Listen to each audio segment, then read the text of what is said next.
Salut les surfeurs de la vie et bienvenue sur le podcast That Wavy Life. La vie, comme vous le savez, elle est faite de vagues, elle est faite de défis, de joies, mais aussi d'événements douloureux et de personnes qui ne sont pas toujours d'accord avec nous. Que ce soit notre famille, nos amis, nos collègues, nos clients et même notre conjoint. Alors moi je vous propose d'apprendre à mieux vous connaître, apprendre à observer le flux naturel de la vie pour vous reconnecter à l'essentiel, être pleinement vous-même et vivre la vie qui vous rend vraiment heureux. Dans cet épisode, je reçois Jack Espy, ou plutôt c'est lui qui me reçoit dans son atelier. C'est un artiste dans l'âme. Porté par des valeurs de douceur et de liberté, c'est un homme de challenge, qui se laisse guider à chaque instant par son intuition et le plaisir de créer. Issu d'un foyer où la créativité était reine, il a compris très tôt que l'essentiel est de faire ce qu'on aime. À travers son récit, il nous invite à lâcher prise et à faire ce qu'on sent qu'on veut faire. Il nous dit qu'on se doit d'essayer de vivre ses rêves. Jack est vraiment dans le ressenti, dans l'émotionnel. D'ailleurs, ses créations poursuivent cette quête du beau qui bouscule l'essence. Sa vie d'artiste n'a pas été un long fleuve tranquille malgré tout, passant par des étapes initiatiques de connaissance de soi, avec comme fil conducteur sa persévérance et sa volonté d'exprimer sa vérité. Cette interview est pour moi très inspirante et j'espère qu'elle vous touchera autant qu'elle m'a touchée. Allez, vous êtes bien accrochés à votre planche ? Alors 3, 2, 1, prêt, surfez. Donc Jacques, bonjour. Salut. Merci de m'accueillir dans ton atelier. Avec plaisir. Là, on est dans ton atelier à Pélissane, où tu y es, tu m'as dit, depuis 96 96, ouais. Ok. Et j'aimerais, pour commencer, que tu nous racontes un peu, en fait, ton histoire, d'où tu viens, on va dire, en tant qu'être humain, et d'où tu viens artistiquement aussi, D'accord. comment t'en es arrivé à faire ce que tu fais aujourd'hui. Okay. Moi, je suis originaire d'ici, je suis né à Salon, donc un gars du coin. Et j'ai un parcours d'école un peu chaotique, puisque en primaire, c'était super, puis j'ai eu un choc en rentrée en 6e, où le fait d'avoir eu un maître d'école qui me faisait faire de l'art, il nous faisait faire l'histoire à travers l'art, c'est-à-dire qu'on avait de la pratique. On faisait par exemple l'histoire de France, là-bas la Révolution française, on l'illustrait, on faisait des maquettes en carton de la montgolfière, on allait faire des fouilles au village, c'était génial. J'aurais bien voulu avoir ce prof. Vraiment génial, quoi. Et de là, je rentre en 6e, on change de prof toutes les heures, là j'ai choqué, vraiment choqué. Le soir de la première journée d'école de collège, je suis rentré chez moi, je dis à ma mère, je ne vais plus à l'école. Et de là, je n'ai plus jamais travaillé à l'école. C'est-à-dire que je n'ai plus jamais appris une leçon. J'ai redoublé la 6e. Il n'y a qu'en dessin où je me régalais. Voilà. Et donc, par rapport à ça, j'ai réussi à aller jusqu'en 3e. Et la prof de dessin, qui a vu que c'était la seule matière où j'avais des bons résultats, m'a proposé, en fin d'année scolaire, de passer un concours pour aller faire les arts appliqués à Marseille. Ah, d'accord. Voilà, et c'est parti de là et elle m'a sauvé un peu mon parcours parce que je ne savais pas vraiment, mis à part de rentrer dans la boîte familiale, puisque c'était un peu ce qui nous était destiné à mes frères et sœurs. Ouais. Qu'est-ce qu'ils faisaient tes parents ? Ils faisaient un magasin de meubles et de cuisine. Donc l'idée c'était de rentrer, de prendre la relève, ce que mes frères et sœurs ont fait et moi non. D'accord. Voilà. Et donc je passe ce concours et par chance je le réussis, puisqu'il était basé vraiment seulement sur la pratique du dessin et de tous les exercices qu'il nous faisait faire par rapport à ça. Ouais. Pourquoi par chance ? Parce que le dossier scolaire il était horrible. Mon dossier scolaire, le français, maths, anglais, toutes les matières premières principales, j'étais zéro, quoi. Donc s'il se basait sur un dossier scolaire, c'était évident que je passe pas, quoi. Je rentrais pas. Et là, il se basait vraiment sur tes capacités créatives et sur le dessin, sur ce que tu avais envie de ta créativité, quoi. Ouais. Donc je réussis ce concours et là, pour moi, ça a été un peu une révélation, quoi. Je suis rentré dans cette école et là, bizarrement, on avait d'autres matières principales, le français, les maths et tout ça. Mais là, bizarrement, je me suis mis à travailler. D'accord. Parce qu'on avait 20 heures de cours de dessin par semaine. On avait 40 heures de cours, mais la moitié du temps, c'était tout ce qui avait un rapport avec le dessin. Enfin, pas que du dessin, mais de l'anatomie, l'histoire de l'art, tout ce qui est en lien avec le dessin. Ouais, que des matières artistiques. Voilà. Donc, je me suis régalé à cette école-là. Ouais. Et à la sortie d'école, comme il était prévu que je prenne la relève, je suis rentré dans le dans la société familiale. Ah, c'était toujours d'actualité. C'était toujours Malgré, d'actualité parce que mes parents avaient investi aussi dans cette école. C'était architecture intérieure aussi en même temps. C'est les arts appliqués. Moi, j'avais la section archi, pas pub. Il y avait 2 sections dans la classe. D'accord. Il y avait pub et archi. Moi, j'étais dans la section archi et donc, évidemment, à la fin de l'école, mes parents attendaient que je, surtout mon père, parce que c'était lui qui était plus dans les cuisines que ma mère. Ouais. Et que je fasse les perspectives des cuisines quoi, pour les clients. Ce que j'ai fait en sortant d'école, mais je me suis très très vite rendu compte et j'ai très très vite arrêté que j'étais pas, malgré que ce soit mon père qui était adorable et qui me laissait gérer, je faisais un mi-temps au départ, il me laissait gérer mon mi-temps comme je le souhaitais, il fallait juste que je rende tel nombre de dessins en fin de semaine, mais je crois que j'ai tenu... peut-être 3 semaines, un mois maximum. D'accord. Et en fait, j'ai un truc que j'ai depuis tout le temps. Mais en même temps, je me dis c'est bien de l'avoir identifié tôt, parce qu'au moins ça m'a permis de gagner du temps. Ouais, parce que là, tu avais quel âge à ce moment-là? J'avais 18 ans, 20 ans, 19 ans. Quoi. Et en fait, j'ai compris de suite que je ne pouvais pas avoir quelqu'un qui me gère. Voilà. Peu importe que ce soit... un patron, quelqu'un qui me... Voilà.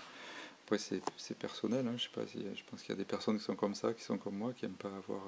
même si nombre d'heures, j'en fais certainement plus que la majorité. Voilà. C'est pas le travail, la C'est quantité pas le de travail, travail c'est simplement d'être... de... voilà, de tenir mon cap, quoi, voilà.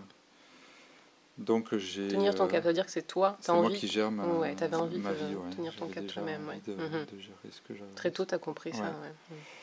Alors j'ai eu la chance d'avoir un ami au village qui m'a d'entrée prêté un atelier pendant presque 2 ans. Wow. Donc je me suis mis à peindre. J'ai essayé de démarrer avec ça, mais ça ne marchait pas. J'essayais des expos, mais je vendais rien. C'était trop compliqué. J'étais pas mûr pour ça aussi. J'arrivais pas à me vendre, à expliquer mon travail. Je faisais un travail qui était un peu particulier parce que j'avais fait d'entrée une série sur la vie après la mort. Donc un thème très particulier. Il faut remettre ça à l'époque, il y a 30 ans, quoi, voire plus. Oui, il y a 30 ans. Et c'était perçu un peu bizarrement. Et donc je me battais, mais j'y arrivais pas. Et en parallèle, comme j'étais du village et parent commerçant, je connaissais beaucoup de commerçants. Et j'avais de plus en plus de commerçants qui me demandaient fais-moi un panneau publicitaire, fais-moi un lettrage, un truc comme ça. Et puis je voyais que je pouvais rentrer des sous avec ça, gagner ma vie avec ça. Donc au bout de quelques temps, j'ai monté ma boîte d'enseignes. Je faisais panneaux publicitaires, les enseignes, les décos sur le véhicule. Je me suis équipé avec tout ce qu'il fallait pour les autocollants, tout ça. Et j'ai bien gagné ma vie de suite. Ça a de suite marché jusqu'à la fin. Ça a de suite marché. Ça a bien marché. Jusqu'à la fin.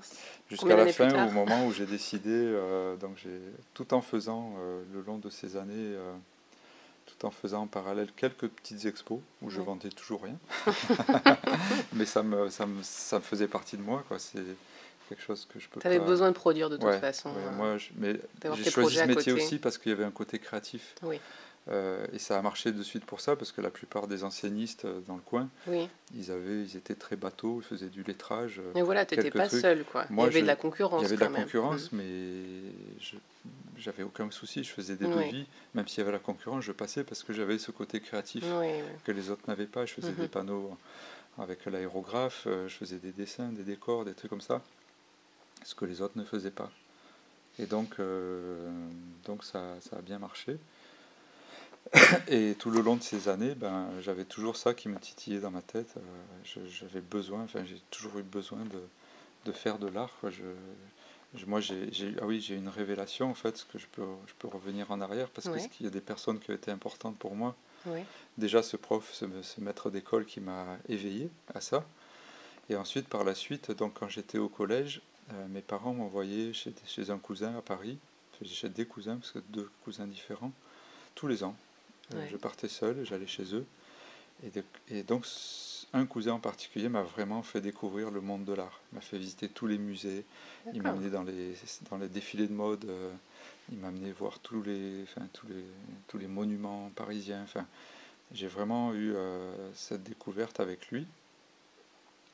Et un jour, j'ai la révélation, une autre révélation, c'est je sors du métro et je vois Beaubourg. Et là, je suis resté scotché. Ouais. J'ai adoré ce bâtiment.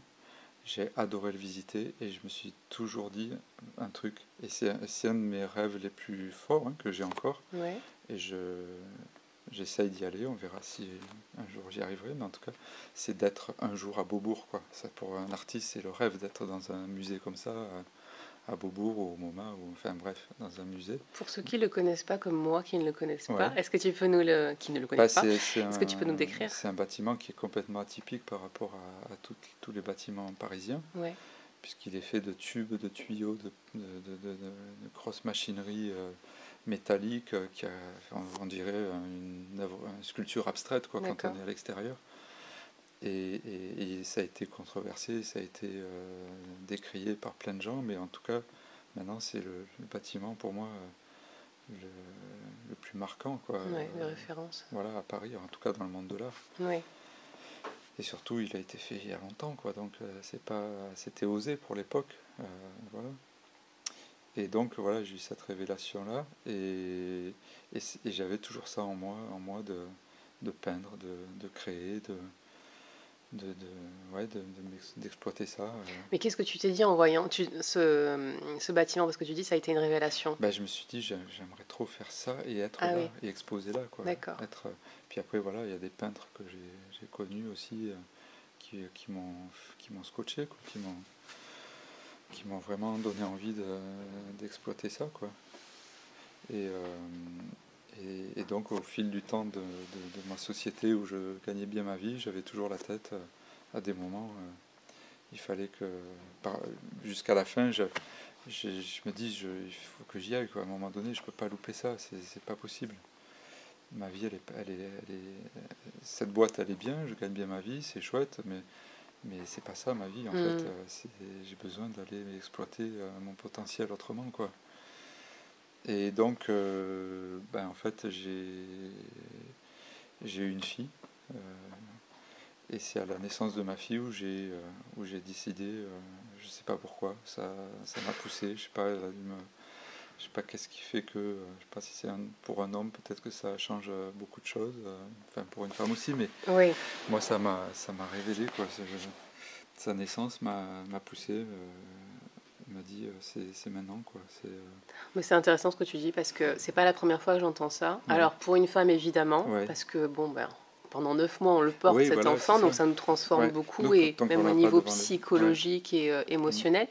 Mais de plus en plus j'entends que les hommes aussi changent avec cette naissance. C'est comme s'ils quelque part ils réalisaient des choses avec l'arrivée de cette nouvelle être. C'est quelque chose de concret qui arrive pour nous, enfin, en tout cas moi je le vois comme ça. C'est un être vivant qui arrive, qui est issu de nous deux, et ça donne une force qu'on n'a pas avant. Enfin, je sais pas, moi en tout cas ça m'a donné cette force que je n'avais pas avant. Ouais. C'est une renaissance pour toi aussi, en fait. Une naissance pour toi. Carrément. Et du coup, je me suis décidé, mais d'office, quoi. J'ai dit, maintenant, c'est maintenant que je dois le faire. Ouais.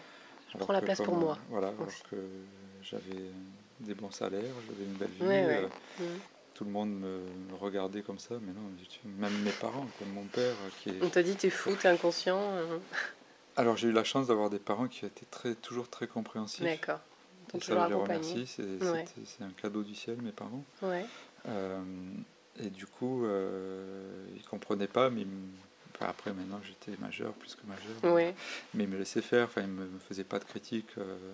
Ils t'encourageaient? Oui. Ouais. Encourager, oui, d'une certaine façon, même si c'était pas évident pour eux. Mais et du coup, je me suis mis à sculpter, voilà, à la naissance de ma fille, parce que j'avais jamais sculpté, mais dans mon travail de peinture, il y avait toujours une notion de volume, parce que j'ai baigné toute mon enfance et toute mon adolescence, voire plus, dans le mobilier, parce que mes parents vendaient des meubles. Et du coup, j'avais cette notion de volume tout le temps en moi, dans mes peintures, dans ma tête. Je voyais toujours tout en volume, quoi. Ouais. Et donc, je cherchais un thème pour démarrer la sculpture, parce que quand on n'a jamais sculpté avant, ben, c'est dur de se lancer, surtout en vouloir en vivre de ça. Et ça a été naturel, parce que quand j'ai vu ma compagne, elle était notre fille, je trouvais ça magique, le côté nourricier du sein, enfin de la poitrine. Et en tant qu'homme, oui, une partie de la femme qu'on affectionne tous un petit peu, c'est normal.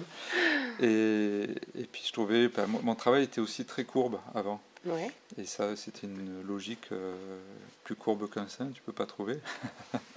Donc Et cette courbure, c'était vraiment intrinsèque à ton ouais, travail de toute façon, c'était un espèce de fil c'était ça, conducteur un fil depuis longtemps. conducteur. Ouais. En fait, il y a plusieurs fils conducteurs. C'est la douceur. Moi, Ouais. j'adore la douceur, la, la courbe, et puis un peu les questions sans réponse et un petit peu tout ça. Oui, parce que, alors j'imagine pour plein d'artistes, voire tous les artistes, il y a cette question.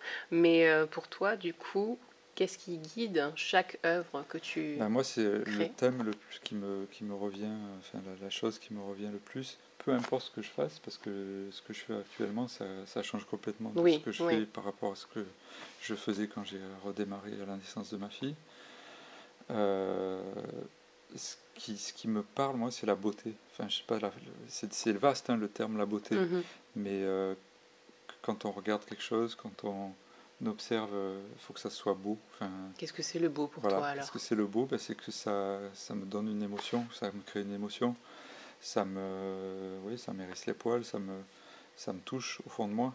Alors ça peut être, pour certaines personnes, ce que je trouve beau, ça peut être très, très Mhm, moche. mhm. Par exemple, moi, mon peintre favori, avec lequel je suis resté en admiration, je suis encore en admiration, mais totale, ben, à 14-15 ans, je suis rentré dans une expo de Francis Bacon. Mhm. Et Francis Bacon, on ne peut pas dire que ce soit quelque chose qui soit un artiste où on peut dire la beauté, il représente des corps un peu mutilés, un peu, si on le voit comme ça, mais moi je le vois pas du tout comme ça. Moi je vois la beauté du geste, la beauté de la composition de l'œuvre, Oui, des couleurs puissantes qu'il met et qui nous accrochent, quoi. oui. Donc pour moi ça c'est beau. Et pour certaines personnes, moi j'ai ma cousine, elle peut pas aller voir une expo de Bacon, elle vomit, Ah, ça la perturbe complètement. ouais. Voilà, donc la notion de beauté, elle est singulière pour chacun. Mhm. Tout à fait, ouais. Mais moi, il y a cette notion de beauté. Quand je finis une œuvre, il faut que ça me parle, il faut que ça soit beau, enfin qu'à l'œil ça soit beau. Et pour une sculpture aussi, c'est pareil. Mhm. Voilà. Tu dis à l'œil, mais j'ai l'impression que c'est dans ton corps, dans toute ta Oui, oui, chair oui, qu'il faut oui, que ça oui, soit beau. oui, oui, c'est ça. Voilà. Donc il y a cette notion-là, quoi, qui est Mhm. présente. Et donc avec ces œuvres autour du sein. Oui, donc voilà, j'ai redémarré. Je suis parti de là pour quand j'ai vu ma fille, ma compagne, elle était notre fille. Je trouvais ça magique. Et j'aime bien les challenges. Je me suis dit, ben tiens, ça serait intéressant de sortir la poitrine du contexte du corps et de savoir ce que je peux en faire en essayant de l'amener dans une place plus noble. Parce Mhm. qu'on est toujours dérivé côté sexuel, mais il n'y a pas le côté beauté de cette partie-là, quoi. Oui. Et donc j'ai commencé à faire des sculptures en résine. Donc j'avais jamais sculpté, donc j'ai demandé à un copain qui faisait de la résine qui me montre. Donc il Mhm. est venu une matinée ici à l'atelier. On a fait 2 heures. Il m'a montré le B à bas, donc polystyrène. La base c'est du polystyrène que je D'accord. sculpte. Et après c'est comme les bateaux, c'est toile de tissu de verre, Oui. résine. Et voilà, stratifié. D'accord. Après c'est poncé, apprêté, peint et verni. Dans les plusieurs étapes. Mais je me suis lancé à l'aventure comme ça. Et ce qui est fou, c'est que je me trompe jamais, en fait. Ça a été une découverte pour moi, c'est magique, et même encore, hein, quand je C'est-à-dire, tu te sculpte. trompes jamais. Ben, quand j'ai une forme, que je veux la forme, je la Ouais. trouve et je la sors. Ça, c'est incroyable. Même moi, je me dis, c'est pas moi, voilà, C'est vrai. C'est particulier comme quelqu'un truc. d'autre qui agit à Ouais, travers toi. ouais, c'est particulier comme truc, hein. Et c'est une sensation complètement différente de la peinture. Ouais.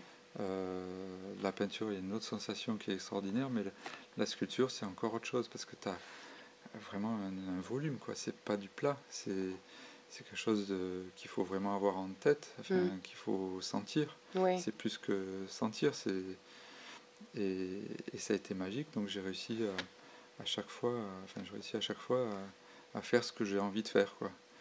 Donc ça c'est magique, et donc j'ai travaillé ce thème-là, et j'ai au départ fait des sculptures, des poitrines murales, blanc laqué, noir laqué, très classieuses, et je me suis aventuré, j'ai fait une série d'une vingtaine de pièces, ou une trentaine, je sais plus, pardon, et je me suis aventuré à démarcher dans les galeries. J'avais fait cette démarche avec mes toiles auparavant, je me faisais rebomber, j'étais déçu, découragé.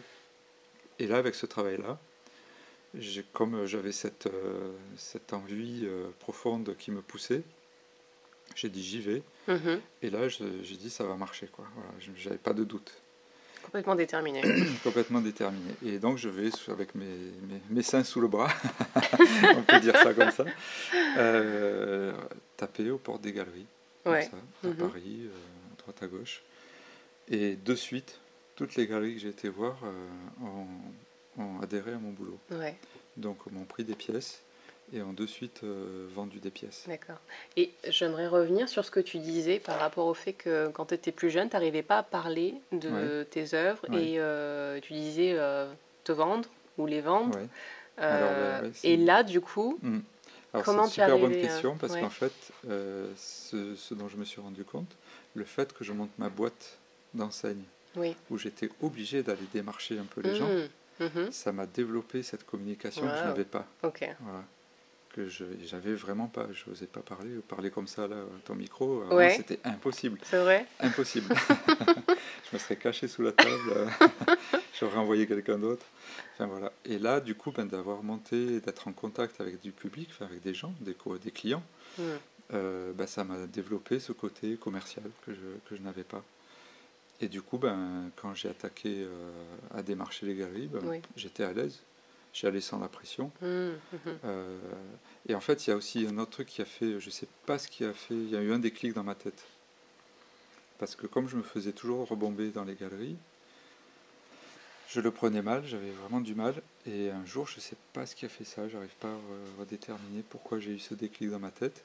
Un jour, je me suis dit, mais ok, si je prenais ça comme un jeu, voilà, je vais m'amuser. Parce que je me dis, il y en a tellement des galeries. Si lui, il veut pas, l'autre, il voudra à côté. Ou si c'est pas celui d'à côté, ça sera l'autre plus loin.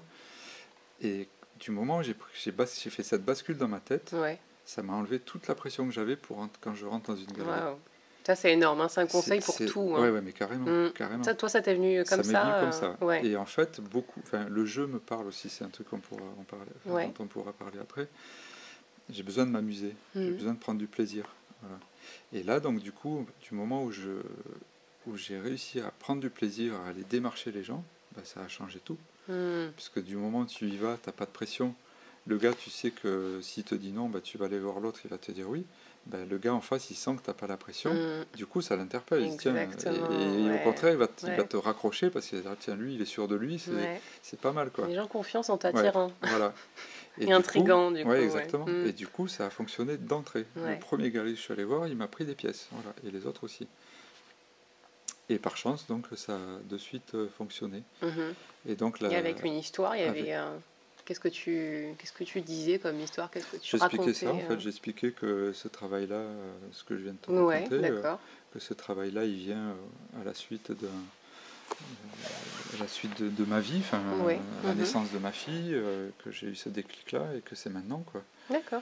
J'ai dit la vérité, parce que c'est la vérité qui paye. Rien de trop extraordinaire, quoi. Tu racontais juste ce qui était. Puis ils avaient les œuvres devant les yeux qui leur parlaient.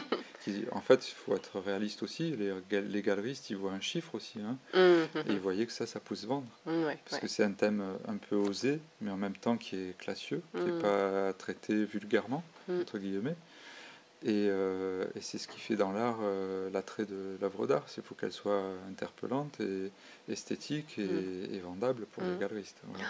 Je viens d'avoir un flash de ce que tu me disais tout à l'heure du thème de tes premières œuvres. C'était la vie après la mort. Et du coup, en fait, là, on est en plein dans la vie. Mais voilà, c'est ça. C'est ça, j'aime bien se faire je suis assez dans les paradoxes et dans les extrêmes, dans les opposés. Et c'est ça en fait. Puis la mort, ça fait partie de la vie aussi. En même temps, ça se rejoint aussi. Donc Donc c'est pas incohérent pour moi. Mhm. Ouais, bien sûr. Donc voilà, ça m'a permis d'entrer dans ma vraie vie. Parce que c'est à ce moment-là que je me suis dit, ben là, je suis dans ma vraie vie. Voilà, je fais Ouais. ce que j'aime. Ouais, c'est quoi alors ta vraie vie? Ben, c'est créer et faire Ouais. de l'art, quoi. Pour moi, c'est une évidence. Je me pose pas la question du tout, quoi. C'est une évidence. Puis ça se démontre encore aujourd'hui. Et je me vois jusqu'à la fin de mes jours faire ça, quoi. Mhm. Parce C'est que toi maintenant, c'est ton ouais, identité, oui, quoi. Ouais. c'est le prolongement de mes mains. Ouais. Voilà. Ok. Ce qui, du coup, me fait penser au thème Ouais, du ouais, podcast, qui ouais. est la reconnexion, le retour à Mm. soi. Pour toi, j'ai l'impression qu'il est, il est Bah, il s'est total, fait ouais, complètement, retour à soi, à complètement. travers Ouais, ouais. ta pratique, du coup. Ouais, puis je pense que j'ai des parents qui m'ont donné l'exemple, en fait, surtout mon père. Ma mère est en parallèle avec lui, mais a moins cette démarche de créateur. Ouais. Mon père était vraiment quelqu'un de créateur. Il créait des sociétés, il avait toujours besoin de créer, Ouais, d'avoir des projets, d'avoir des trucs. d'accord. Mais par contre, il nous a étonnés parce que nous, on pensait jamais qu'il arrêterait à la retraite. Il a tellement bossé, ils ont tellement bossé tous les deux, et des heures et des heures et des Ouais. heures. Et en même temps, il nous a montré que l'essentiel aussi, c'est de faire ce qu'on aime. Il vous l'a dit ou vous l'a montré à Il nous l'a travers le montré. fait qu'il Il travaillait, parlait pas trop, justement? mon père, mais à la Ouais. fin de sa vie, il s'est mis plus à parler que quand il bossait vraiment. Ouais. Et il nous a montré que, il nous a scié d'ailleurs, quand je te dis, il s'est arrêté à la retraite, on pensait qu'il allait encore continuer. Non, non, ma soeur a pris les cuisines, mon frère les meubles, mon truc. Il s'est barré. Ouais. Enfin, il a arrêté total. Mhm. Mais par contre, on a compris pourquoi il avait arrêté. Et C'est pourquoi qu'en alors? fait, il est parti dans tout ce qu'il aimait, quoi. Mon Ouais, père était passionné de vélo, d'accord. de courses de vélo. Mhm. Et son plaisir, c'était d'aller faire toutes les courses de vélo, le Tour de France. Enfin, pas de les faire lui en pédalant, D'accord, mais ok. de suivre d'aller Ouais. sur le Tour de France, d'aller sur le Paris-Roubaix, d'aller sur le truc. Et il s'est fait des copains, Tour de France, et tous les mecs du Tour de France, ils connaissent, quoi, ils les connaissaient. Donc voilà, il nous a montré, et puis il a profité, il est allé voyager, tout ce qu'il ne pouvait pas faire avant, il l'a fait à sa retraite. Ma mère suivait ou suivait pas, parce qu'elle était plus casanière, Ouais. mais lui, il s'empêchait rien, c'est-à-dire que Mhm. ce qu'il avait envie de faire, il allait le faire, quoi. Il avait les moyens, parce qu'il les avait gagnés, ces moyens. Ouais. Mais il était toujours en recherche d'en gagner d'autres. Donc il est Mhm. toujours dans la fabrication de projets, voilà, toujours, tout le temps, même jusqu'à la fin de sa vie, jusqu'à Ouais. son départ, il était comme ça. Et d'ailleurs, on est encore dans la suite de ce qu'il a fait, puisqu'on a pris la relève avec mes frères et sœurs sur tout ce qu'il nous a laissé. Ouais. Et voilà, donc on a eu cet exemple-là qui m'a moi montré l'essentiel, en fait, et moi j'ai toujours ça en tête et je me dis je me dois, et je pense que on devrait tous se poser la question, Mhm. on se doit d'essayer de vivre ses rêves, au moins d'essayer. Je dis pas qu'on puisse y arriver, mais au moins d'essayer, c'est sur son lit de mort de ne pas avoir le regret. Mhm. Si j'avais su, j'aurais essayé, quoi. Mhm. On se doit par rapport à qui, à quoi? À soi-même, Ouais. pour vivre ce qu'on a à faire sur Terre, enfin, ce qu'on a à accomplir sur Terre. On a tous des choses qui nous parlent, quoi. Mhm. Même ça peut être du plus simple truc au plus Ça me complexe. touche que tu me dis. Voilà, non, mais ça peut être pour certaines personnes, c'est prendre un fer à repasser et s'éclater à faire des plis que personne n'a jamais fait. Tu vois, ça peut être Ouais, mais oui, t'as raison. très, très simple. Mais c'est génial ce que tu dis. Oui. Parce qu'il y en a plein Là, qui il voit des rêves un peu idéalisent irréalistes. Exactement. le fait de réaliser ses rêves, mais parfois ça peut être quelque chose de Ça peut tellement être simple. tellement simple, ça peut être marcher 20 km d'un coup. Voilà, il y a des gens qui rêvent, qui ont peut-être un peu un souci aux jambes. Ben, leur rêve, c'est d'arriver à faire 20 km en une seule journée. Voilà, ben, c'est ça. Mhm. Et l'important, il est là, je trouve. C'est d'aller toucher ses rêves, de les mettre dans la matière, sur la terre, quoi. Ouais, les mettre dans la matière. Et oui. Et c'est un artiste qui nous parle. Ouais, c'est ça. Mais ça. Oui, mais carrément. Ouais. Pas besoin d'aller sur la Lune, de rêver d'aller sur la Lune. Non, ouais. Après, si c'est un rêve de Ouais, ça, on peut mais le faire aussi, comme mais tu dis. au moins d'essayer. Voilà. Peu importe, souvent on entend les phrases spirituellement, l'important c'est pas le but, c'est le chemin. Mais c'est réellement ça. Mais oui. C'est réellement ça. Parce que là, moi, je le vis tous les jours. Je suis dans mon élément, c'est le bonheur. Tous les jours, je remercie d'être là, mais je me remercie à moi aussi. Oui. C'est moi qui le construis, ça. Si je me bouge pas les fesses à ce que ça continue, ben, demain, j'arrête, quoi. Mais l'avantage, c'est que tous les jours, je fais ce que j'aime. Et ça, il n'y a pas beaucoup de gens qui en sont là. Ouais. Et c'est important. Voilà, C'est vrai. Même si c'est compliqué, c'est dur, c'est un milieu très complexe, hein, le monde de l'art. Je dis à la plupart des gens, principalement en France. Après, je commence à découvrir l'étranger où c'est un peu différent. Certains pays, c'est un peu différent. Ouais. Mais en France, le monde de l'art, il est assez restreint. Et on n'a pas... l'artiste en France, il a une connotation un peu... on ne le prend pas au sérieux, quoi. Pour les gens, être artiste, c'est un plaisir, c'est un loisir. Ouais. C'est pas vraiment un métier. C'est oui, tu te fais plaisir, mais à part ça, c'est la remarque qui vient souvent, mais à part ça, tu fais quoi? Ah d'accord, Voilà. c'est quoi ton vrai boulot? Ouais, voilà. Ouais, donc, tu vois la place qu'on met à l'art en France, en fait. D'accord. Et c'est pas du tout comme ça à Et après, il y a l'étranger? des pays où ils ont plus une culture d'acheter de l'art, d'investir dans l'art, où c'est différent.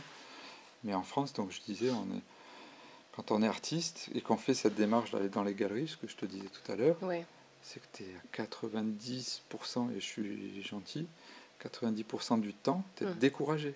Ah oui. Tu es découragé parce que tu vas monter une expo, tu vas t'investir, mais je pense que c'est un truc que les gens s'imaginent même pas, tellement l'investissement il est profond, il est dur, parce que tu sais pas, tu es toujours dans l'inconnu. Dans l'art, tu es toujours dans l'inconnu. Tu sais jamais, tu peux pas dire, je vais faire une 50aine de toiles, je vais les vendre, ça va me ramener tant d'argent. Non, tu sais pas. Tu vas les faire, mais ça se trouve, tu en vends une ou tu n'en vends pas. Donc tu es toujours dans l'inconnu. Et ça fait flipper beaucoup de gens d'être dans l'inconnu. Et donc ce métier-là, il faut vraiment le sentir, quoi. Faut vraiment... Et c'est pour ça que je reviens à ton thème. Quand c'est vraiment en toi, quand c'est ce que tu dois faire, ben, c'est juste et ça le fait, quoi. Voilà, ça, y a des... Je pense que c'est quelque chose que tu as au fond de toi et si tu le sens, il faut le faire. Ça, entendu, si tu le sens, il faut le faire. Voilà, exactement. Et on rigole là, mais du coup ça me fait penser, tu disais, pour toi l'amusement, s'amuser, c'est super important. Bah oui, parce que tu vois, par exemple, la pièce qui m'a fait vraiment connaître, qui m'a fait vraiment gagner ma vie, c'est la Panthère rose avec des gros seins. Ouais. Je mettrai en lien Voilà, d'ailleurs ton site internet. c'est une pièce je posterai quelques photos. Voilà, qui est populaire par le fait que ce soit la Panthère rose que j'ai exploitée, mais aussi parce que je l'ai féminisée. Ben, si j'avais écouté tout le monde, j'en ferais encore et j'en ferais encore et j'en ferais encore. D'accord. Mais je vois plus le plaisir à reproduire des pièces, Là, tu n'es plus dans le plaisir. Alors, c'est un gros point d'interrogation pour les galeristes, parce qu'eux, ils voient aussi un chiffre, et ils ne comprennent pas que moi, non. Moi, j'ai besoin de créer. Ok, je me suis donné un certain nombre de pièces que j'ai fait, et j'arrête. Voilà, stop. Et plein de gens sont dans l'incompréhension, parce que là, je fais une grosse bascule, hein, je passe vraiment à autre chose. Je repars encore, c'est comme si je repartais à zéro. J'ai arrêté avec toutes les galeries avec qui je bossais. D'accord. Là, je cible d'autres galeries, mais j'ai un travail complètement différent. Je peux même pas le comparer, il est complètement différent. Mais c'est encore, voilà, je remets les compteurs à zéro et je repars sur un truc inconnu. Je ne sais pas si je vais vendre mes toiles 500 €, 1000 € ou 10 000 ou 100 000. Voilà, j'en sais rien. Moi, l'objectif que j'ai, c'est d'aller le plus haut possible. Plus haut possible. Voilà. C'est-à-dire sans prétention, sans rien. J'aime bien ce challenge-là. Comme je disais tout à l'heure, j'aime bien les challenges. Quand je vais voir les salons, quand je vais voir les grosses foires mondiales, où il y a les plus gros artistes mondiaux, les plus grands, enfin ceux qui vendent les plus chers ou qui sont les plus reconnus, je me dis qu'est-ce qui fait que eux sont là et que moi j'y suis pas. Quelle est la différence entre leur parcours et le mien? Et qu'est-ce qui a fait que de la place qu'ils avaient comme moi, enfin, la même place dans laquelle ils étaient, qu'est-ce qui fait qu'ils sont arrivés à cette place-là où tout le monde les voit, où on les vend les plus chers, où ils se retrouvent dans les plus grands musées, les plus grands trucs? Et bien en fait, j'essaye de trouver ce cheminement. Voilà, je suis là-dedans. Donc là, j'ai fait vraiment un stop il y a 2 ans, pour X raisons, un gros changement de vie, de trucs. Mais aussi dans cet objectif-là, c'est de me voir un petit peu de dessus, Ouais. faire un petit Prendre du recul, voilà, ouais. prendre du recul, faire un petit récapitulatif de ce que j'ai fait jusqu'à maintenant, Ouais. pour y voir plus clair et pour voir où je veux aller, si d'où je viens, je peux passer à où je voudrais aller. Mhm. Et donc là, je suis en pleine recomposition de tout ça. Et j'ai un objectif, c'est d'aller en haut. Voilà. Je sais pas si je vais y aller, je m'en fous. Et c'est quoi en haut, justement, En pour haut, toi? C'est d'aller c'est rejoindre d'aller tous ces rejoindre ces gens mecs-là. Voilà. D'accord, ok. Je Et Beaubourg. Et Beaubourg, et les musées, et les expos, les plus gros expos, les plus gros collectionneurs. Ouais. J'en sais rien. C'est peut-être utopique, mon rêve, mais je m'en fous. J'en ai rien à faire. Moi, ce qui m'intéresse, c'est de voir comment je peux faire pour aller là. Et c'est ce cheminement qui va être intéressant. S'il y a la carotte au bout, ben, je serai le plus heureux. Mais le plus heureux, je le suis déjà, parce que je suis dans ce chemin que j'ai choisi. Enfin, aller en haut sans négliger ton plaisir. Oui, Et, oui, oui. En gardant ma tête, la tête sur mes épaules, comme on dit. Ouais. Voilà. Donc voilà, je suis dans ce cheminement-là. D'accord. Voilà. Et d'ailleurs, t'en es où alors Bah là, tu as dit le changement complet. Oui, j'ai fait un gros changement. T'es passé de sculpture et ça résine. rejoint ton thème, parce que ce Ouais. que je fais là, c'est un travail sur l'introspection. D'accord. Voilà. Et donc j'essaie de traduire sur la toile ce qui se passe à l'intérieur de nous quand on fait cette démarche vers le bien-être, le plaisir, la joie, faire ce qu'on a envie. Ouais. Voilà. Donc c'est à chaque fois sur chaque toile, c'est très abstrait pour l'instant. Par exemple, celle que je suis en train de regarder là. Ben là, par exemple, celle que tu vois là, c'est, on va dire que tout ce qui est dans les tons de bleu qui sont un peu sur l'extérieur, Oui. qui créent une ouverture, Ouais. c'est justement tes pensées. Tes pensées qui, sur ce tableau-là, sont de moins en moins présentes. C'est-à-dire que là, sur ce tableau-là, c'est lâché. Je commence à lâcher. C'est-à-dire que mon esprit se Ouais. libère, mes pensées se... Le mot que j'ai eu quand je l'ai vu la première fois, c'était déconstruction. Alors c'est déconstruction et reconstruction. Ouais, c'est un ouais. peu ça, parce que donc tout ce qui est à l'extérieur, c'est mes pensées qui commencent à s'éloigner, à laisser de la Ouais. place à de la nouveauté. D'accord. Et la nouveauté, elle arrive sous forme de pixels carrés, Ouais. puisque carré, c'est le symbole de la construction. D'accord. Donc tu construis, mais en même temps tu construis, comment dire, dans la légèreté, c'est-à-dire que tu construis quelque chose de nouveau et léger. Moi, c'est ce que j'ai besoin, enfin c'est ce que j'ai envie dans ma vie Oui. maintenant. Donc ça se traduit sur mes toiles. J'ai lutté jusqu'à maintenant, parce qu'on lutte tous, c'est con, mais on lutte contre la société, enfin sur plein de choses, envers nous déjà, comprendre comment fonctionne. On est notre tout ça. pire bourreau, oui. Voilà. Et l'idée, c'est ça, c'est que l'idée, c'est que tout s'allège en fait, que tout devienne de plus en plus simple. Et je pense que ça serait bien que ça soit à l'image du monde, quoi, tu vois, Ouais. que le monde devienne comme ça. Et peut-être tout ce qu'on vit actuellement, c'est pour nous réveiller à ça. Enfin, j'espère, j'ose l'imaginer. Voilà. D'accord. Donc ce travail-là, c'est c'est justement essayer de faire passer ces messages à tout le monde, que ça doit être simple en fait, que la vie elle est simple et il faut y aller, quoi. Il faut se la simplifier parce qu'on se la complique soi-même. Oui, il faut se la simplifier, Ouais. ouais. Alors c'est pas facile, Après, notre ouais. société elle est pas faite pour ça, hein. Parce que tu as des contraintes financières, familiales, on est tout fait pour, enfin tout est fait pour qu'on soit un peu serré, quoi. Mais après c'est à chacun d'ouvrir son chemin, quoi. Ouais. Voilà. Arriver à... Et donc ce travail-là, je le fais en plusieurs saisons. C'est-à-dire que là, c'est la saison 1, c'est vraiment l'introspection, D'accord. de montrer ce qui est là, dans notre intérieur, quand on fait cette démarche. Et ensuite, la saison 2, ça va être ce qu'il en découle de cette introspection, c'est-à-dire les actes qui arrivent dans ta vie, enfin, ce qui s'amène dans ta vie quand tu as fait cette démarche-là, ce qui arrive à toi, ou ce que toi tu crées. Et ça, tu l'as déjà en tête? Alors oui, il y a quelques trucs que j'ai en tête, et Ouais. en fait l'idée c'est de rajouter du vivant sur quelque chose d'abstrait. Même si c'est quelque chose de concret dans la parole, puisque c'est concret, Oui. même si c'est abstrait physiquement, mais c'est concret, c'est des idées concrètes. Oui. Là, c'est dans l'image rajouter des choses très figuratives D'accord. dessus. Donc, je ne peux pas dire encore, parce que ça reste, et je m'empêche d'y réfléchir, parce que je reste dans ce que je fais actuellement. Ouais, ouais. Dans le moment présent. Je sais qu'il y aura des choses figuratives. qui vont être par rapport à ce que moi je vais vivre dans les mois qui viennent, dans les années qui viennent. Et ça sera des choses très concrètes et très figuratives. Et j'aime bien ce parallèle-là aussi d'avoir quelque chose de très net et quelque chose de flou. Voilà. Parce qu'il y a toujours du flou et du net dans nos vies aussi. J'aime bien faire le parallèle avec la vie, quoi. Voilà. Pour moi, c'est la vie. Ce que je fais, c'est autant ce que je faisais avant, parce que ça parle de la vie. Voilà, la vie, c'est important. Et je vais accompagner ce travail-là de sculpture aussi. Oui. Donc là, j'ai encore quelques toiles à terminer pour faire terminer ma série, et puis je vais me mettre sur les sculptures. Voilà. Les sculptures, ça reste pareil, j'ai une vague idée, mais je m'empêche d'y réfléchir parce que j'aime bien découvrir le truc sur l'instant. J'aime bien rester dans l'instant.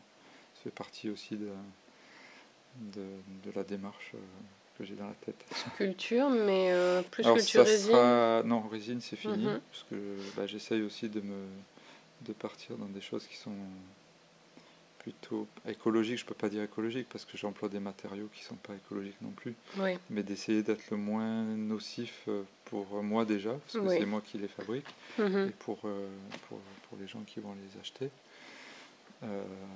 parce que c'est important, quoi. On est là-dedans, on est dans cette réflexion pour tout le monde. Donc voilà, donc ça sera, je peux pas dire encore sous quelle forme, mais ça sera là, quoi. Ça va accompagner. Et il y a toujours cette notion de volume, malgré que ce soit de la toile. Ce qui m'intéressait aussi, j'aime bien jouer, c'est pour ça le jeu est important, j'aime bien ce travail-là, c'est d'imaginer que j'aurais pu les composer à l'ordinateur. D'accord. Parce que c'est très graphique. Et que j'aurais pu les imprimer avec une imprimante numérique sur de la toile, ce qui peut se faire, en plus j'en ai une, donc je pourrais le faire.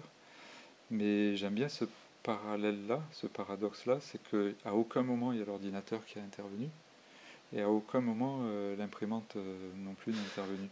Donc tout est fait à la main, tout est crayonné avant d'être tracé sur la toile, et tout est manuel. Je peins avec un pinceau, je peins pas, pourrais faire des fonds unis au rouleau, non, je les fais au pinceau. D'accord. Voilà. Et j'aime bien tromper un petit peu l'œil et le public comme ça. J'aime bien qu'il y ait des... Et j'aime bien aussi, sur un autre plan, qu'il y ait plusieurs lectures. Donc tu as une lecture de près, avec des formes que tu comprends ou que tu ne comprends pas. Il va y avoir une lecture de loin où là tu vois apparaître du volume. Et j'aime bien ça aussi, je pars aussi dans un autre truc, c'était le challenge aussi pour ce travail-là, c'était de donner une notion de mouvement et de volume qu'avec des couleurs en aplat. C'est-à-dire qu'il n'y a pas de dégradé. À part sur une exceptionnelle là-bas où il y a juste un petit dégradé dans le fond. Mais la plupart du temps, c'est des couleurs unies. D'accord. Que des aplats de couleurs. Et essayer d'avoir cette notion de volume qu'avec des aplats de couleurs. Ça, j'aime bien. La suite, après, à voir. Enfin, j'ai plein d'autres projets, mais en tout cas, ce projet-là, il est là. Surprise. Ouais. Je me disais qu'en fait, la nature de ton art, à chaque fois, était... comme un miroir de ton âme, tes états d'âme. Qu'est-ce que tu pourrais dire là-dessus? Oui, parce que je m'en aperçois maintenant. Avant, je faisais pas le parallèle, mais là, quand j'y réfléchis pas quand j'attaque une toile. C'est a posteriori. C'est qu'après, quand je les regarde, je me dis, bah oui, j'ai fait ça, mais oui, c'est parce que je vis ça en ce moment. C'est évident. Il y a des évidences qui se mettent en place, mais que je n'ai pas quand je la commence. Je m'empêche de réfléchir à ça. Sinon, je peux pas créer naturellement et je serais trop guidé sur... Et qu'est-ce qui te guide alors si tu penses pas à ça, si tu n'as pas déjà une histoire derrière? En fait, des fois, c'est vraiment, je lâche la tête, quoi. Et l'image, elle sort quand même. Même le thème, je le vois une fois que c'est fini. Je dis, bah oui, ça, c'est ça, parce que j'ai fait ça et ça. Ah oui, c'est à l'envers. Enfin, en tout cas, à l'envers de ma logique. Et en fait, c'est ça que j'ai découvert avec la peinture, parce que j'avais plus peint, et en tout cas pas de cette façon depuis longtemps. Et là, de me remettre à peindre, je découvre encore des trucs que je n'avais jamais découverts. C'est-à-dire que je prends du plaisir, mais tout le temps. C'est-à-dire que quand je crée, déjà, je commence, tu le vois aussi, tu as des croquis, je fais des croquis comme ça. Et je sais pas, et je m'empêche de réfléchir aux couleurs et tout ça. Donc il y a plusieurs travails dans ce travail-là. Parce que je découvre en même temps, ce que je vais mettre comme couleur, je découvre les harmonies de couleurs, je les fais au fur et à mesure. Donc moi je le découvre. C'est ça et je me laisse aussi ça parce que c'est comme sensation, c'est génial. Et ça fait partie des plaisirs de créer ses rêves, de mettre en place ses rêves. Ah ouais. Voilà. Parce que tu les découvres toi au fil du temps. Oui, je vois bien le parallèle. Tu peux te dire, je vais faire ça, ok. Mais en même temps, sur l'instant, tu sais pas, tu le découvres. Exactement, ouais. En fait, tu es totalement dans le lâcher-prise et tu découvres la magie des choses au fur et à mesure. C'est pour ça que je m'empêche, là pour les sculptures, je m'empêche de me dire, les sculptures, je vais pas faire de croquis, je vais y aller direct. Quand je vais dire, bon, j'ai fini mes toiles, ça y est, je me mets sur les sculptures, ça viendra au moment où je me mets sur les sculptures. Je ne veux pas y penser avant. Ouais, pas la peine d'imaginer. J'y pense, bien sûr. Oui. Je me dis, bon, peut-être que j'utiliserai tel ou tel matériau pour dans le concret, savoir si je peux le faire ou pas. Mais dans la forme, je m'empêche d'y réfléchir. D'accord. Ah oui, j'aime bien cette part d'inconnu aussi. Voilà. Non, mais j'adore le parallèle avec l'art, cette activité en particulier, et avec la vie, en fait, en général. On n'avance pas souvent parce qu'on se prend la tête à se dire alors oui, c'est bien, il faut avoir un but, un rêve, mais toutes les étapes entre, finalement, on les maîtrise pas forcément, et parfois on vit des choses qui sont encore mieux que ce qu'on avait imaginé. D'ailleurs, j'en ai eu la preuve là, puisque j'ai fait une expo de ce nouveau travail dans le village ici. C'est une expo symbolique pour moi, parce que je suis issu de ce village. Ils ont fait une superbe salle d'expo. Donc j'en ai profité aussi pour faire des visuels et je voulais voir en grandeur nature, parce que j'ai jamais montré ce travail-là. Je voulais voir grandeur nature, ce que ça donnait dans une salle d'expo, et voir comment c'était perçu par le public. Et notamment un public pas averti, quoi, qui ne connaît pas spécialement l'art. Et j'ai été super agréablement surpris, parce que tous les gens qui sont venus, ils m'ont parlé de ce qu'ils ressentaient, et c'est pile poil ce que je voulais faire passer comme, génial. comme message. Donc pour moi, je me dis, bon, ok, je suis dans le juste, c'est bon, quoi. Voilà. Donc ça me donne encore plus de force pour continuer, et ça me donne de l'assurance pour le reste, quoi. Il y a une petite part gothique dans le mais oui, dans bien ce sûr, retour. Ça, je le nie pas. Hein. Je veux dire, chaque artiste, on a un ego à tendance développée, mais du moment où il nous sert, où il dessert pas, et qu'on ne devient pas un but de sa personne, et qu'on s'en sert pas pour écraser les autres. Oui, voilà. Et où il sert les autres, j'allais dire aussi. Moi, il me sert, et je suis content. Au départ, je me disais pareil, mon ego quand même, Jacques. Ben là, non, au contraire, je vais m'en servir pour le bon côté. C'est-à-dire que je vais m'imposer au moment où je dois m'imposer. Parce que si tu l'as pas, cet ego-là, eh ben, dans les expos des artistes, il y en a des millions, et des bons, il y en a des millions.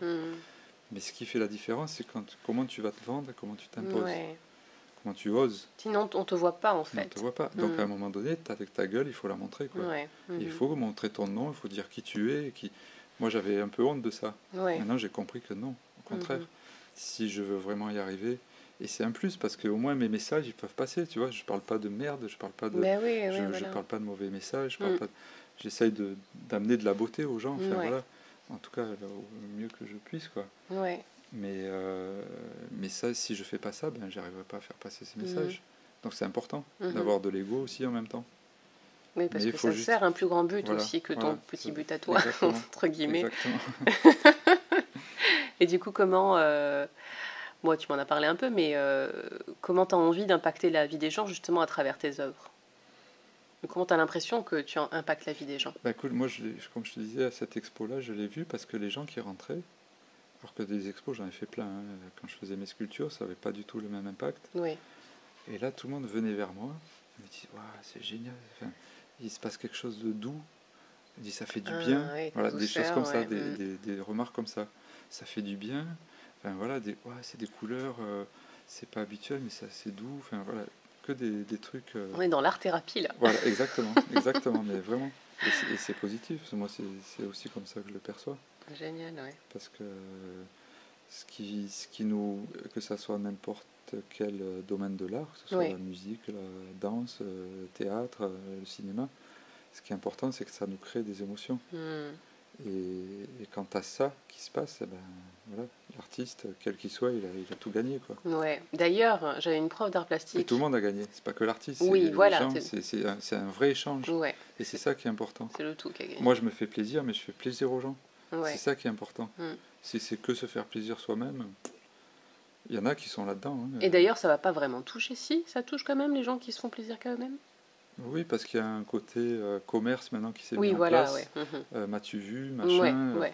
que j'ai acheté ça parce que l'autre il a. Exactement, Voilà. Donc mais ça, on n'est pas dans on n'est l'émotion. pas dans l'émotion, on Ouais, est dans, voilà. dans le pouvoir de l'avoir, de machin. Ouais. Ce qui est. Moi, je suis OK avec ça, il n'y a pas de souci, on vit là-dedans, il n'y a pas de souci. Moi, c'est pas ma ligne de conduite. J'ai bien compris. Voilà. Quand tu disais toucher les gens aussi, ça me fait penser que j'avais une prof d'art plastique qui avait essayé de nous faire réfléchir sur ce qu'était l'art. Ouais. Et en fait, pour elle, l'art, c'était quelque chose qui faisait réagir les gens, peu importe, en fait, qui provoquait une émotion, qui provoquait une réaction. Peu importe que ce soit une émotion de rejet, comme tu me disais, ta cousine qui était devant Bacon. Et pour déranger, voilà. pour réveiller des choses. Donc c'est important. Et c'est chouette d'en arriver là, quoi. D'arriver à faire passer ça. Good. Bon, alors j'ai quelques dernières questions rapides pour toi, pour la fin. Jacques, tu dirais que c'était quoi ton plus... Il y a juste un sujet sur lequel j'aimerais rebondir, soulever, c'est le nouveau argent. Oui. Parce que c'est un gros souci pour la plupart des gens, l'argent. Oui. Et en fait, moi, c'est pas mon moteur. C'est clair que c'est pas mon moteur. Par contre, j'en suis bien conscient depuis un laps de temps, depuis que je suis rentré dans les galeries, que c'est quelque chose d'important.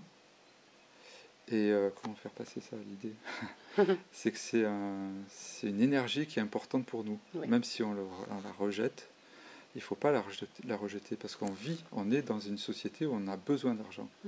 Si tu la rejettes, tu ne vas plus en avoir et tu vas te trouver hors de la société. Donc il faut arriver à... Enfin, je ne dis pas faux, c'est bien qu'on arrive à prendre l'argent dans le bon sens, d'un outil, de quelque chose qui nous aide à progresser. Et en avoir, c'est bien. Voilà, je trouve que c'est bien. Alors qu'avant, je ne le voyais pas comme ça. Je le voyais comme tout le monde. C'est quand même ambigu. Et quand est-ce que tu as changé justement de vision par rapport à l'argent ? Je pense que c'est le fait de côtoyer les galeries et puis de voir comment eux travaillent avec l'argent. Comment ils arrivent eux à engranger des trucs et à nous grappiller parce qu'ils essayent, honnêtement, c'est un peu des requins comme tous les milieux d'argent. Ils font au maximum pour nous grappiller, pas tous, je critique pas tout le monde, mais beaucoup en font leur cheval de bataille. Mais là on est dans le profit. Mais en fait d'avoir vu ça, ça m'a mis à ma place par rapport à l'argent. Je me suis dit non, de l'argent j'avais des scrupules d'en gagner par rapport à certaines personnes. Et puis en France, parler d'argent, tu demandes le salaire à quelqu'un, ça l'emmerde, pardon. C'est vrai. Moi, franchement, j'ai plus aucun souci là-dessus. On peut me demander le prix de mes pièces. J'ai aucune scrupule à dire le prix de mes pièces. Et au contraire, plus ça va être cher et plus ça me... voilà. Parce que justement, il faut qu'on arrive à dépasser ça. Oui, parce que j'ai remarqué aussi que les gens qui avaient du mal avec l'argent, et d'ailleurs, j'ai été comme ça aussi, je commence tout petit peu à évoluer là-dessus, mais c'est lié au manque de valeur qu'on s'accorde à nous-mêmes, à pas oser dire voilà c'est temps. Mais parce qu'on nous renvoie une image, en France particulièrement, si tu as de l'argent, tu es jalousé, tu as magouillé, c'est pas normal, il y a cette notion-là en France et c'est dommage parce que au contraire, si au lieu de jalouser la personne qui a l'argent, de dire tiens comment il a fait, ça serait bien que je fasse pareil pour moi aussi en avoir. S'inspirer des autres au lieu de les jalouser. S'inspirer des autres. Parce qu'on est dans cette société-là. Autant être au bon endroit qu'au mauvais endroit. C'est ça. Et si en plus tu en gagnes beaucoup, tu peux en faire encore plus de bien autour de toi. C'est dans ce sens-là qu'il faut le prendre. Tu peux encore plus faire plaisir autour de toi, tu peux encore plus faire de choses dans le bon sens. Plutôt que de t'en servir pour te payer ta Lamborghini ou ton machin, tu vas pas faire, même si tu as le droit de t'en faire, si c'est ton rêve, mais tu peux aussi faire plaisir à tes amis, à ta famille, à des gens que tu connais pas. Ouais. Comme tu dis, c'est un outil, c'est une énergie. C'est un outil. Et tant mieux d'en avoir beaucoup. Voilà. C'est pas une maladie, quoi. Non, surtout pas.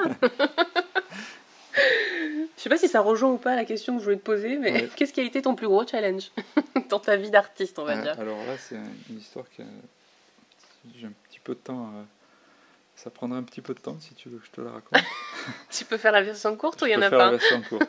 On va dire que à un moment donné, j'ai un galeriste qui m'a fait confiance, un galeriste banlieue parisienne, et qui me proposait pour moi de faire un solo show sur une grosse foire internationale à Paris, qui était le off de la FIAC, la plus grosse foire mondiale, enfin la plus grosse foire de l'année qui est mondiale à Paris. D'accord. Ce qui était pour moi une super opportunité. C'est pas tous les jours qu'on te propose un solo show dans une foire internationale, c'est même rare quand t'es pas connu. Oui. Et donc ce galeriste me propose ce truc, donc je suis super content. Je fais tout un projet que je finance moi-même, donc les têtes que je t'ai montré tout à l'heure, des visages, sur la réflexion écologique. Je fais une 60aine de pièces, tout de ma poche, en céramique, en résine, avec du métal, avec des vidéos, enfin un gros truc. Je bosse comme un malade pendant des mois. Ouais. Le galeriste un jour m'appelle, alors il faisait ce salon déjà l'année d'avant. C'était qu'une formalité. La directrice du salon, il lui avait parlé de mon projet, il lui avait dit oui, ça sera bon, il n'y a pas de souci. Il fallait tout de même passer devant un jury. D'accord. Et donc il m'appelle peut-être une semaine. 10 jours avant avant le passage devant le jury. D'accord. Et là, il me dit, Jacques, je suis dégoûté, je sais même pas quoi te dire, on nous prend pas au salon. Et là, alors, j'ai décomposé complètement. Ah ouais. Et complètement décomposé. J'ai bossé comme un fou, investi beaucoup d'argent et plus rien. Un mois de l'expo, plus rien. Ouais. Donc pendant une semaine, j'étais plus bas que terre. Ouais. Et voilà, je me suis mis un challenge. Et là, j'ai le cerveau qui m'a fait l'effet inverse, c'est-à-dire qu'au lieu de m'effondrer, de me laisser effondrer, j'ai pris cet effondrement, je l'ai tourné en une force. Je dis ok. De quelle manière alors? Je dis, me vole pas, j'y serai quand même. C'est vrai? Voilà. En fait, c'est ça aussi l'art, c'est oser les choses. D'accord. Et du coup, pour te résumer, j'ai créé une œuvre qui est là-haut. Ce petit personnage un peu improbable qui tire la langue en guise de vengeance. Il tire, vous ne me voulez pas, je tire la langue. Et en fait, l'idée, c'était de faire ce personnage-là et de me trimballer, enfin pas moi. J'ai demandé un gars à Paris qui gère des stripteaseuses. C'est un peu osé comme truc. Et j'ai mis 2 barres de porteur sur le socle de cette sculpture. Oui. Ouais. Et j'ai demandé à ce gars qui me trouve 2 stripteaseuses. J'avais demandé une tenue particulière, un petit shorty, les seins nus, mais juste avec des cache-tétons pour pas être trop vulgaire, mais en fait sexy, mais interpellant, mais pas sauvage. Voilà, ça reste dans la beauté. Ouais. Et je lui dis pas que c'est pas officiel, bien sûr. J'ai besoin de nana pour la FIAC. Et là, je le fais à la FIAC, même pas au off, je le fais à la FIAC, au Grand Palais, où il y a 25 000 personnes le soir du vernissage. Voilà, je l'ai fait à ce moment-là. Et donc, j'ai toute une péripétie pour pouvoir rentrer, pour pouvoir le faire, mais ce serait long à te raconter. Ouais. Et j'ai réussi à faire ce truc. Donc, j'ai 2 nanas, j'ai une photo là-bas, qui ont baladé dans les allées de la FIAC avec ma sculpture, qui sont allés sur un stand en particulier que je voulais interpeller, qui ont foutu le bazar sur le stand.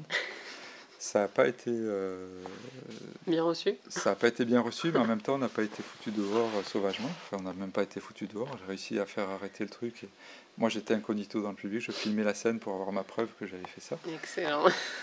Et pour te dire juste ce que ça m'a amené, cette histoire, c'est qu'on a réussi à ressortir avec plein de péripéties, machin, mais c'était une belle histoire. Ouais. Et le lendemain, je vais voir mon galeriste avec qui je bosse à Paris. Et tranquillement, je vais le voir. Et dans la conversation, je lui dis, bah tiens, hier j'étais à la FIAC. Il me dit, alors t'as vu des trucs sympas? Et je lui sors la photo de mon périple avec les 2 nanas devant.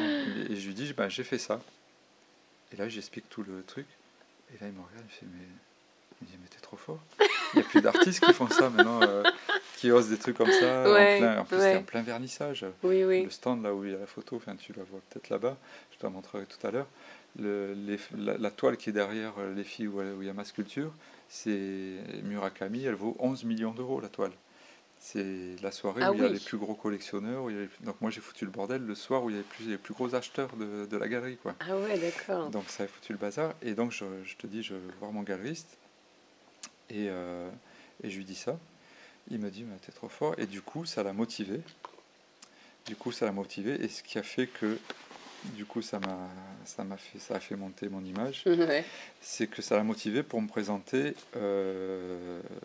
au Grand Palais, 6 mois après, à Art Paris, qui est une foire internationale, moins importante que la FIAC, mais quand même une grosse foire, au Grand Palais, où tu n'as que des grosses galeries. Et là, pour moi, c'était sublime, parce que j'étais le seul inconnu sur le stand, au milieu de Andy Warhol, Keith Haring, Indiana, Wesselmann, que des trucs entre 70 000 et 600 000 euros. Waouh. Voilà. Ok. Je remets des prix, mais c'est pour donner une image aux gens bien de sûr, ce qu'il en est. Et du coup, je me suis retrouvé là, et ça a crédibilisé mon boulot, en fait. Voilà. Et là, ça a changé l'image que les gens avaient sur moi. Parce qu'ils m'ont dit, t'es chez Stroop, t'as fait le Grand Palais avec... Ouais. Tu vois, c'est con, hein, mais ça marche comme ça dans notre société. Il suffit de faire un truc pour qu'on te considère... Sorti du lot, quoi, complètement. Voilà. Donc, c'est pour te dire, le challenge, d'arriver à transformer les choses, ça t'amène à autre chose, quoi. Mais carrément. C'est une super histoire, ça. C'est super inspirant comme histoire. Mais j'en ai d'autres. J'ai eu d'autres choses encore. Mais voilà, ça fait partie des choses importantes. Mais ça, c'est quoi? C'est un état d'esprit que tu as toujours eu ou ouais. En fait, j'aime pas trop la défaite, en fait. D'accord. Donc, on revient à cet ego là du challenge. Et comme tu disais, ça te sert. Mais en même temps, ça me sert. Voilà. J'aime pas rester sur des trucs pas bien. En fait, j'adore. Un très bon conseil pour moi aussi, dis donc. Pas que pour les auditeurs. Donc en fait, dans tous les domaines de ta vie, tu peux faire des échecs, des forces, quoi. Ouais. Après, il suffit de les voir déjà et de se donner les moyens de changer ça. Génial. C'est pas toujours facile, hein, mais on peut y arriver. Ouais. Mais ce qui est fort aussi, c'est que du coup, ta créativité s'est mise en ébullition à partir de là. Oui, c'est clair. Et d'ailleurs, ça me fait penser que c'est vrai que quand on se recentre sur soi et qu'on se reconnecte à son soi, en fait, on se reconnecte à sa créativité. Exactement. Ouais. Exactement. Et c'est pas toi seulement en tant qu'artiste, c'est n'importe qui, que ce soit pour trouver des solutions ou c'est pas seulement pour l'art, quoi. Ouais, c'est génial. Et puis essayer de pas rester dans la même chose, de faire évoluer le truc, quoi. Parce que, comme je te disais, j'aurais pu très bien continuer à faire des panthères, des poitrines, je vivrais encore de ça et de ça. Mais tu survivrais. Voilà, je survivrais. Au niveau émotionnel. Oui, complètement. Ouais. Cool. Après, c'est chacun le voit à sa façon. Ouais. Merci pour le partage, en tout cas. Merci. Deuxième question. Ouais. Si tu étais un animal, tu serais quoi? Je pense que je les choisirais tous, en fait. C'est vrai? Oui, parce qu'ils ont tous une singularité. Est-ce qu'il y en a un qui te parle plus qu'un autre par rapport à ses caractéristiques? Tout ce qui vole. Oui, tout ce qui vole, parce que tu as une liberté totale, quoi. Quand tu es en l'air, tu vois tout de haut, il n'y a rien qui peut t'atteindre. Grande valeur pour toi, la liberté, j'ai cru comprendre. Mais je pense que ça devrait l'être pour tout le monde. C'est une notion où l'emprisonnement, on n'a pas le droit d'être emprisonné, quoi. Même si on s'emprisonne soi-même. Mais la liberté, c'est tellement vivant, quoi. I agree. Un dernier petit conseil pour les auditeurs pour se reconnecter à soi, si tu avais un mot de la fin par rapport à ce sujet. C'est croire en soi. C'est simplement croire en soi. Et se donner les moyens de faire ce qu'on a à faire. Se mettre en action, quoi. Oui, il ne faut pas juste rêver. Ah ouais, c'est important ça. Il ne faut pas juste rêver. Non, ça, je l'ai fait longtemps et j'ai bien compris que ce n'était pas suffisant. faut concrétiser dans la matière. Ouais. Et je me force encore, hein, même si ça paraît plus léger maintenant. Ouais. Mais il faut se forcer à faire des choses. Et plus tu le fais consciemment, et moins tu vas forcer. Ça va se faire naturellement. Ouais. Parce que tu es conscient que si tu mets pas une action en route, tu n'auras rien. Quoi. Il ne se passera rien. Ouais. Et dans tous les domaines, si tu vas pas faire à manger, tu vas pas manger. Tu vas vite mourir, quoi. On est d'accord. Si tu vas pas ouvrir le frigo et sortir des trucs pour te faire à manger, mais la nourriture va pas venir à ta bouche. Hein. Et quand tu as dit tu vas vite mourir, mais c'est valable pour tout en fait, parce qu'on meurt, pas physiquement, mais on meurt au niveau, on s'éteint quoi, dans notre âme. Hein, si tu restes assis sur un fauteuil toute la journée, tes muscles vont s'atrophier, tu vas plus pouvoir marcher. C'est comme tout. Ouais. Cool. Merci beaucoup Jacques pour ce partage, c'était super enrichissant, super inspirant. Merci. J'ai beaucoup aimé en tout cas. Merci encore une fois de m'avoir accueilli dans ton atelier. Avec grand plaisir. Et de m'avoir montré toutes tes œuvres. L'atelier est ouvert à tout le monde. Ouais, à Pélissane. Je mettrai tout ça en commentaire du podcast. Cool. Merci Jacques. Merci à toi.